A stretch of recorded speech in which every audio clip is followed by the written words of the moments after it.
성부와 성자와 성령의 이름으로 말씀드립니다. 여러분, 사제인 제가 제일 좋아하는 교인은 어떤 사람일까요? 제가 교인 중에 제일 좋아하는 교인, 선나무님 어떤 사람일까? 주일 잘 지키는 신자. 뭐 들어갈 수 있겠죠. 11조 아주 많이 내는 신자. 아니면 전도를 아주 많이 해서 잘하는 신자. 아니면 교회에서도 그렇고 사회에서도 그렇고 봉사를 많이 하는 신자. 어떤 신자를 제가 제일 좋아했을 것 같아요? 11조? 그럼 제가 이렇게 질문 한번 해볼게요. 우리가 어떤 사람이 되면 하나님께서 우리를 좋아하실까? 하나님이 가장 좋아하는 사람은 어떤 사람일까? 하는 거예요. 그래, 내가 하나님 좋아하는 대로 살아갈 수 있을 거 아니야, 그죠? 하나님이 어떤 사람을 좋아하는지 모르면 나도 그렇게 살아갈 수가 없어요. 근데 그 답이 이사야서 62장 2절에 나오는데, 거기에서 이렇게 말씀하세요. 나의 손이 이 모든 것을 지었으며 이 모든 것이 나의 것이다. 겸손한 사람, 회개하는 사람, 나를 경외하고 복종하는 사람, 바로 이런 사람을 내가 좋아한다. 아멘. 어떤 사람이라고요? 하나님이 좋아하는 사람은 첫째로 겸손한 사람이에요. 1번이 겸손이야. 하나님은 겸손한 사람을 좋아해요. 두 번째는 뭐예요? 회개하는 사람이에요. 죄 없는 사람이 아니라 죄를 지었어도 하나님 앞에 나와서 무릎 꿇고 회개하는 사람. 그 다음에 세 번째가 어떤 사람이라고요? 하나님을 경외하고 복종하는 사람이에요. 그러니까 하나님의 말씀이 떨어지면, 명령이 떨어지면 복종이라는 게 뭐예요? 하기 싫어도 하는 게 복종이에요.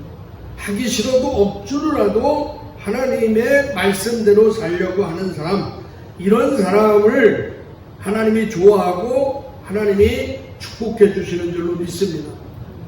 그리고 첫 번째가 뭐예요? 겸손한 사람이에요. 겸손한 사람. 잠언 22장 4절에 보니까 겸손한 사람이 무엇을 얻을 수 있는가에 대해서 이렇게 말씀합니다. 겸손한 사람과 주님을 경외하는 사람이 받을 보상은 재산과 영예와 장수이다. 그렇습니다. 이렇게 겸손하면 뭐가 늘어난대? 재산이 늘어난대. 에스더, 재산이 늘어난대. 재산이. 겸손한 사람이. 그 다음에요, 영예를 얻는다. 영예. 그 다음에 또 뭐예요? 오래 산대. 오래 산대요. 이게 하나님의 약속이야. 말씀을 통한 약속이에요. 그러니까 여러분은 오래 살고 싶으시죠? 아니, 오늘 별세미사 다 보내? 치러드려요? 오래 살고 싶으시죠? 네. 한 200살 살고 싶으시죠? 사장님은 몇 살까지 사시고 싶으세요? 120?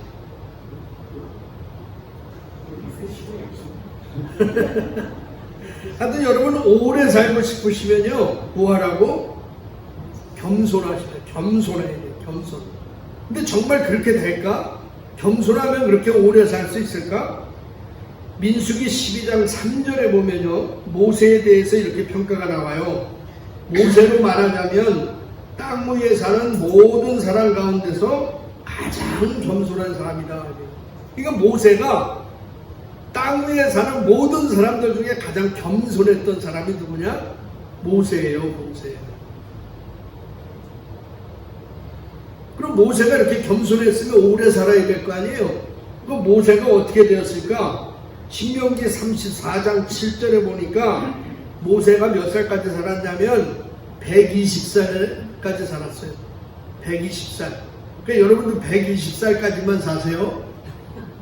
더 사시려고 하지 말고 120살을 살았는데 그의 120살 살고 이제 하나님이 데려가는데 그때의 상태를 뭐라고 얘기했냐면 그의 눈은 빛을 잃지 않았고 기력은 정정하였다 이래요. 그러니까 여러분 이 말씀이 뭐예요? 그러니까 모세는 죽을 때 시력도 좋았고 기력이 정정했다는 거예요. 그러니까 한마디로 얘기하면 아주 하나님 앞에서 건강하게 살다가 그냥 하나님 나라 갔다는 거예요. 아파서 골골골대고 살면서 120살 사는 게 아니라 기력이 충만하고 시력도 좋고 나랑 완전 반대야. 정정하게 살다가 120살에 하나님이 데려간 거예요. 아파서 죽은 게 아니라고. 그러니까 겸손하면 모세처럼 이렇게 장수의 축복을 받는 줄로 믿습니다. 제가 요즘 요한복지록까지 이제 몇 번을 보고 이제 다시 또 몇 번째 성서 통독을 창세기부터 다시 또 해요. 계속 하는 거야. 난 죽을 때까지 몇 번 읽을지 모르겠어. 몇 번 읽을지 모르겠는데 많은 시간이 있고 이제 1년에 한 독씩만 하자. 그러면 내가 120년까지 산다면 아직 60년 남았으니까 60번은 더 살 거 아니에요. 읽을 거 아니야. 창세기를 통독하는데 창세기 5장을 보면 아담에 대해서 계보가 쭉 이렇게 나와요. 근데 거기에 보니까 제가 유독 관심이 가 있는 게 아담이 도대체 몇 살까지 살았을까? 아담 첫 번째 인간이잖아요. 몇 년 살았냐면 아담이 930년을 살고 죽었어. 아담이. 그러니까 영원히 살지 않았어. 930년 죽고 아무리 오래 살아도 930년 살다가 죽었어요. 그 다음에 에녹이라는 사람이 나오는데 이 에녹은 65세에 무두셀라라는 아들을 낳아요. 그리고 300년을 더 살아. 그러니까 365세에 죽어. 그것도 희한해. 1년이 365일인데 365년에 에녹은요 이 생을 끝나. 근데 에녹은 죽지 않고 하늘로 들림받아요. 죽지 않고 하늘로 간 사람이 에녹이야. 에녹과 엘리야지. 그리고 성경에서 가장 오래 산 사람이 누구냐면 에녹인 아들 무두셀라야. 무두셀라가 몇 년 살았냐면 969년을 살아요. 그러니까 제가 많은 사람 중에 이 세 명만 얘기했는데 유독 이 땅에서 짧게 산 사람이 누구냐면 에녹이야. 에녹. 그때는 보통 900년을 거의 다 살았으니까.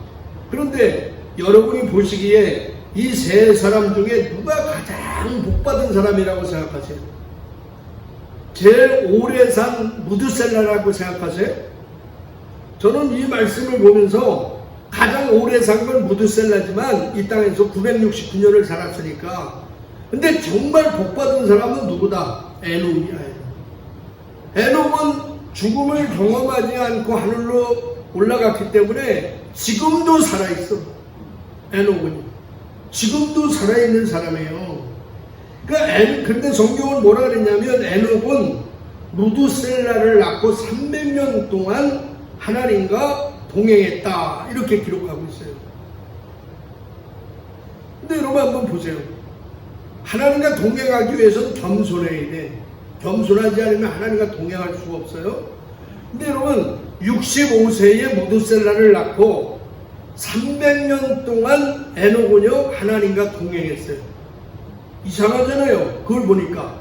그러면 에녹은 무두셀라를 낳고 왜 그때부터 하나님과 동행했을까 하는 거예요. 그죠? 65년은 그럼 막 살았나? 65년은 하나님과 동행하지 않은 삶이야. 300년만 무두셀라를 낳자마자 하나님과 동행했다고 나오거든요. 왜 그랬을까? 사람이 회심하거나 변할 때는요 다 그만한 이유가 있어요.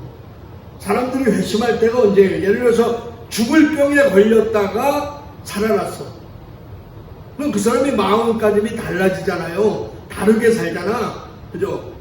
아주 사업을 크게 하다가 폭삭 부도가 났어. 이 사람의 삶이 바뀌어요. 그러니까 뭔가 큰 사건 때문에 사람들은 회심이 일어나고 인생이 바뀐다고. 그러면 에녹은 도대체 무엇 때문에 무두셀라를 낳고 300년을 하나님과 동행했을까? 삶이 왜 이렇게 변했을까? 그건요, 무두셀라라는 이름의 그 뜻이 있는 거예요. 무두셀라가 죽으면, 무두셀라는 심판이 온다라는 뜻이에요. 그러니까 이 아이가 죽으면 하나님의 심판이 온다는 걸 에녹은 안 거예요. 그러니까 그때부터 겸손하게 내가 이제 삶을 달리 살아야 되겠다. 하나님과 300년을 동행하게 되는 겁니다. 여러분, 우리도 언젠가 인생의 끝이 있어요. 우리는 다 하나님 앞에 서야 할 날이 옵니다. 그날을 대비해서 저와 여러분도 오늘부터 겸손의 훈련을 하시기를 주님의 이름으로 축복합니다. 오늘 우리가 읽은 본문은 안식일 날 잔치집에서 있었던 내용이에요. 어느 바리새인이 자기 집에 예수님을 초대했습니다. 식사에, 잔치에. 그런데 바리새인하고 예수님하고는 별로 친하지가 않잖아요. 근데 예수님을 왜 초대했을까? 초대한 이유가 있을 거예요. 근데 정확히 본문엔 나오지 않지만 1절 보시면 이런 얘기가 나와요. 어느 안식일에 예수께서 바리사이파의 한 지도자 집에 들어가 음식을 잡수시게 되었는데 사람들이 예수를 지켜보고 있었다. 그러니까 많은 사람들이 예수님께서 식사하는 모습을 지켜보고 있다는 거예요. 근데 이 지켜보고 있다라는 그 원문으로 보면 원문의 의미는 이렇습니다. 악의를 가지고 음흉하게 다른 사람의 행동을 살피는 행위, 이런 뜻이에요. 그러니까 그냥 예수님이 잘 드시나 이렇게 지켜보는 게 아니라 흠집을 잡으려고, 티를 잡으려고 악의를 가지고 이렇게 지켜보는 거예요. 저거 뭐하나. 여러분, 그런 눈으로 한번 옆 사람을 쳐다보세요. 악의를 가지고 음흉하게. 에? 지금 그렇게 사람들이 보고 있는 거예요. 왜 그렇게 보느냐? 약점을 잡으려고, 티를 잡으려고 그렇게 보는 거죠. 그러니까 오늘 바리새인 지도자가 예수님을 자기 잔치에 초대한 이유는 예수님을 존경해서도 아니에요. 예수님 불러서 말씀을 듣고 싶어서도 아니에요. 말씀을 사모해서도 아니에요. 단지 예수님의 약점을 잡으려고 하는 거예요. 금을 잡으려고, 티를 잡고 흠집을 잡기 위해서 식사에 초대한 거죠. 그리고 지금 예수님을 유심히 쳐다보고 있는 겁니다. 여러분, 남의 잘못은 유심히 보지 않으면 안 보여요. 그렇잖아요. 관심을 가지고 아주 음흉한 눈으로 유심히 보지 않으면 저 인간이 이거 뭐하나, 저 인간은 어떤 말하나, 유심히 봐야 그 사람의 티가 보이는 거잖아요. 그러니까 지금 그런 상태로 예수님을 바라보고 있는 거지. 그런데 오늘 잔치집에 초대받은 예수님은요, 또 이상한 모습을 발견해요. 뭐냐면 이 잔치집에 온 사람들이 서로 높은 자리에 앉으려고 서로 난리를 치는 거예요. 서로 다 높은 자리에, 윗자리에 앉으려고 해요. 근데 여러분, 왜 저마다 잔치집에 와서 윗자리를 차지하려고 하느냐? 자기 스스로가 그만하다는 거잖아요. 그죠? 내가 이 자리에 앉아도 나는 될 만한 사람이야. 자기 스스로 자기를 평가하는 겁니다. 여러분, 교만한 사람의 특징이 뭔지 아세요? 교만한 사람의 특징은요, 스스로 높아지려고 한다는 거예요. 자기 스스로. 그러니까 누가 높여줘야 높아지는 건데, 누가 높여줘 주지 않는데 자기 스스로가 높아지려고 해요. 이게 교만한 사람들이에요. 그래서 야고보서 4장 10절에 보니까 주님 앞에서 스스로 낮추십시오. 그러면 주님께서 여러분을 높여주실 것입니다. 그러니까 주님 앞에 내가 낮아지면 누가 높여준대? 주님이 높여주는 거예요. 주님이. 이게 진짜 높아지는 거예요. 베드로전서 5장 6절에도 그러므로 여러분은 스스로 낮아져 하나님의 권능에 복종하십시오. 때가 이르면 하나님께서 여러분을 높여주실 것입니다. 이거 우리를 높여주는 건 누가 높여줘야 돼? 하나님이 높여줘야 돼요. 그러니까 하나님이 높여주기 위해서 우리가 해야 될 건 뭐예요? 내 스스로 낮아져야 되는 거예요. 내 스스로. 그러면 때가 되면 하나님이 높여주실 날이 온다는 거예요. 그런데 인간은요, 스스로 자기를 낮추지 않아요. 스스로 낮추는 사람이 별로 없어요. 나 좀 알아줘. 나 이 정도의 사람이야. 네가 날 무시해? 나를 몰라봐? 스스로 높아지려고 하지 스스로 낮아지는 사람이 없잖아. 그래서 하나님이요, 우리가 스스로 낮아지지 않기 때문에 우리에게 쓰는 방법이 하나 있어요. 그게 뭐예요? 고난을 통해서 우리를 낮게 만드는 거예요. 어떤 사건을 통해서, 아니면 육체적 질병을 통해서, 아니면 금융치료를 통해서, 무엇을 통해서라도 하나님은 스스로 높아지는 사람을 낮게 만드신다는 거예요. 겸손하게 만드시는 거예요. 이게 하나님의 방법입니다. 그래서 오늘 예수님께서 10절 보시면 이렇게 얘기하는 거예요. 우리들에게 너는 초대를 받거든 맨 끝자리에 가서 앉아라. 누구든지 자기를 높이는 사람은 낮아지고 자기를 낮추는 사람은 높아질 것이다. 이 말은요, 어떻게 보면 일종의 처세수를 얘기하는 것 같은데 그런 얘기가 아니잖아요. 그리스도인들은 단순히 사람들에게 보여주려는 겸손한 행동을 하는 정도가 아니라 진실로 겸손한 존재가 되어야 된다는 거예요. 누구에게 보여주라고 겸손한 척하는 게 아니라 우리 내면에서부터 진짜 겸손한 사람으로 바뀌어야 된다는 거예요. 그러므로 우리는 겸손의 흉내만 내는 사람이 아니라 겸손한 사람이 되어야 돼. 겸손한 사람.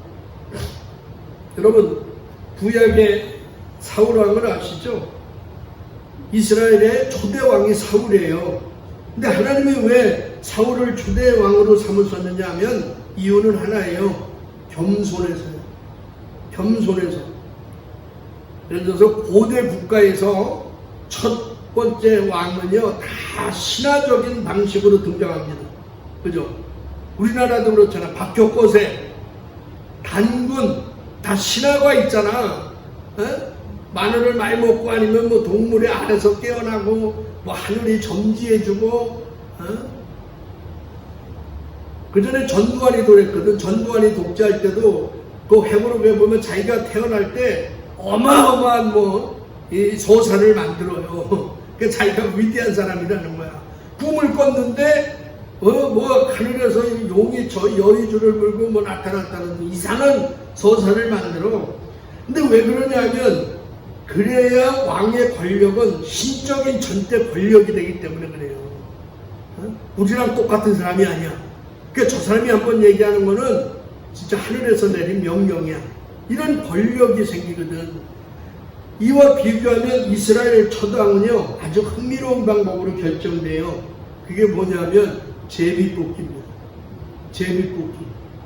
성경에 보면 제비뽑기 많이 나오잖아요. 예를 들어서 가룟 유다가 죽었을 때 12제자로 누굴 선택할까? 제비를 뽑아가지고 마띠아를 12사도로 만들잖아요. 그런 거예요. 근데 제비뽑기는 그저 복불복으로 운명에 걸리는 게 아니야. 복불복으로 하는 게 아니에요. 제비뽑기는 하나님의 뜻을 묻는 것인데 우리가 거기에 직접 참여해서 선택하는 거예요. 하나님과 우리가. 그러니까 오늘날로 얘기하면 그냥 투표라고 생각하면 돼요. 투표. 그러니까 아주 민주적인 방법이죠. 그렇다면 어떤 사람이 하나님의 뜻에 맞는 지도자냐? 성경은요, 지도자의 가장 중요한 덕목을 자기 자신을 잘 아는 사람, 자기 자신을 잘 아는 사람, 그 사람이 누구예요? 겸손한 사람이에요. 그 사람이 지도자로 되는 거예요. 그러니까 겸손한 사람이라야 하나님을 두려워하고 사람을 존중할 수 있기 때문에 하나님께서는 겸손한 사람을 하나님의 왕으로 선택을 합니다. 그래서 사울이 얼마나 겸손했냐? 사무엘상 15장 17절에 보면 이런 말씀이 나와요. 사무엘이 입을 열었다. 그대는 본래 자신을 하찮은 사람이라고 생각했었지만 야훼께서 그들을 기름 부어 이스라엘 위에 왕으로 세우시고 이스라엘 지파들의 우두머리로 삼으셨소. 그러니까 사울은 자기 자신을 볼 때 어떤 사람이라고요? 어떻게 생각했다고? 자기 자신을 나는 그래도 난 놈이야, 괜찮은 놈이야 이렇게 생각하지 않고 하찮은 사람으로 생각했다는 거야. 하나님 앞에서. 하나님, 나는 하찮은 사람입니다. 이게 무슨 의미예요? 하나님, 나는 하나님이 도와주지 않으면 나는 아무 쓸모없는 존재입니다. 네? 하나님이 함께하지 않으면 나는 아무 쓸모없는 존재예요. 나는 하찮은 존재입니다. 이런 고백이에요. 이런 겸손 때문에 하나님은 사울을 이스라엘 초대 왕으로 삼으시는 거예요. 그래서 이 사울이 외적으로도 대단히 훌륭한 사람이에요. 외형도. 사무엘상 9장 2절에 보시면 그에게 사울이라는 아들이 있었다. 이스라엘 사람 가운데 그만큼 잘생긴 사람이 없을 만큼 깨끗하게 잘생긴 아들이었다. 누구든지 그의 옆에 서면 어깨 아래에 두었다. 그러니까 이스라엘 남자들 중에서 가장 잘생긴 사람이 누구야? 사울이야. 키도요 엄청 큰 거야. 다른 사람이 어깨에 닿으니까. 그러니까 머리 하나가 큰 거야. 요즘으로 얘기하면 누구야? 정우성 정도 되는 거지. 정우성 키 크잖아요. 나랑은 별 차이 없지만 키가 크잖아. 생긴 것도 사제장님이랑 비슷하게 생겼잖아. 정우성 잘생기고 키 크고 인간성 좋고 겸손하고 그 정도로 생긴 거야 사울이. 그런데 여러분 보세요. 키도 커, 얼굴도 잘생겨. 근데 겸손까지 해. 요즘 젊은 여성분들의 1순위 아니야 이 정도면? 1순위. 요즘 여자들은 다 키 큰 남자를 좋아하더라고. 이게 저 같으면 옛날에 장가도 못 갔어요. 요즘 같으면 방시보림도 장가 못 가는 거야. 키가 작아가지고 사제장님만 갈 수 있을 정도네. 재무위원도 못 가. 이게 감사하고 살라고 날 선택해준 아내에게. 그래서 여러분 이렇게 잘생겼는데 겸손까지 해. 이런 사람이 어디냐고. 그래서 하나님이 사울을 초대 왕으로 세우는 거예요. 근데 이게 끝까지 갔냐? 그렇지 않잖아요. 왕이 되고 난 후에 사울은요 교만해지기 시작합니다. 하나님한테 묻지를 않아요. 무당들을 찾아가서 물어요. 교만해져. 그래서 하나님이 사울을 버리는 거예요. 겸손할 때 하나님이 높여주고 교만하니까 하나님이 사울을 버리는 겁니다. 성경에 보면 다 그런 얘기 했잖아요. 여러분 모세를 보세요. 모세는 에집트의 왕자예요. 오늘날로 얘기하면 정말 최고 나라의 왕자야. 근데 하나님의 모세가 왕자였을 때 하나님이 사용했나요? 그러지 않았어요. 40년 동안 모세를 사용하지 않잖아요. 광야에 나가서 40년을 훈련한 후에 떨기나무 불빛을 보고 거기서 신발을 벗고 무릎 꿇었을 때 하나님이 모세를 사용하신 거예요. 하나님이 무릎 꿇게 만든 거라고. 그리고 하나님이 모세를 쓰잖아. 사도 바울도 마찬가지잖아요. 당시에 사도 바울은 가멜리엘 문화생애로 정말 똑똑한 사람이에요. 근데 그런 똑똑한 사람을 그냥 썼나요? 아니에요. 다메섹 도상에서 눈을 멀게 하고 무릎 꿇게 하고 겸손하게 한 다음에 하나님이 사용하신 줄로 믿습니다. 여러분 하나님은 교만한 사람을 그냥 내버려 두질 않아요. 목이 굳은 사람을 그냥 두시지 않고 무릎 꿇게 만들어서 사용하신다는 거예요. 그러므로 우리는 매일 삶 속에서 우리가 해야 될 건요 겸손의 훈련이에요. 그래야 하나님이 나를 사용하시고 나와 함께 하시는 줄로 믿습니다. 그래서 오늘 예수님께서 윗자리에 앉는 사람들을 보면서 우리들에게 얘기하는 거예요. 너희는 누가 잔치에 초대할 때 윗자리에 앉지 마. 아랫자리에 앉아. 그러면 누가 높여줄 거야. 또 너희가 식사를 초대할 때도 돈 있는 사람, 백 있는 사람, 그런 사람 초대하지 마.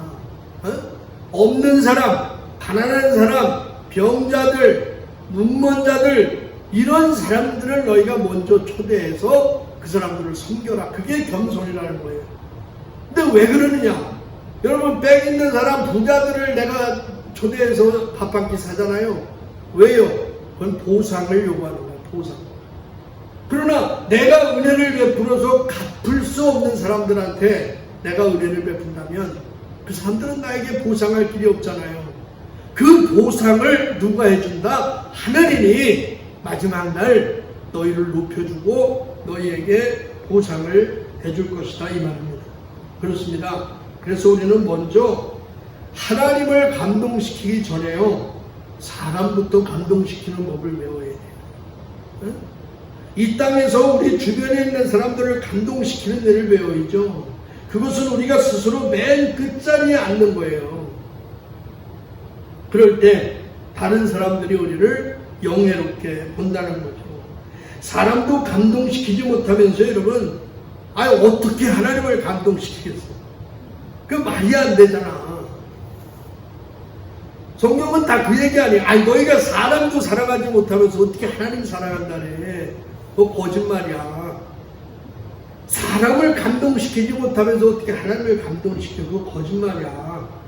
그래서 우리의 믿음의 고백이든 말이든 적어도 신앙인이라면 먼저 사람을 감동시킬 수 있어야 한다는 거예요. 그런데 사람이든 하나님이든 감동시키는 방법은 하나밖에 없어요. 딱 하나야. 그게 뭐예요? 자기를 낮추는 거예요. 자기를 낮추는 거예요. 만일 그래서 여러분이 스스로 신앙생활 하면서 내가 지금 낮아지고 있다, 하나님이 나를 낮추고 있다, 걱정하지 마세요. 앞으로 하나님이 여러분을 높여주실 줄로 믿습니다. 근데 나는 지금 높아져 있어. 걱정하지 마세요. 지금부터 더 겸손하게 높은 자리에서 가난한 사람들, 없는 사람들을 위해서 섬기시기를 바랍니다.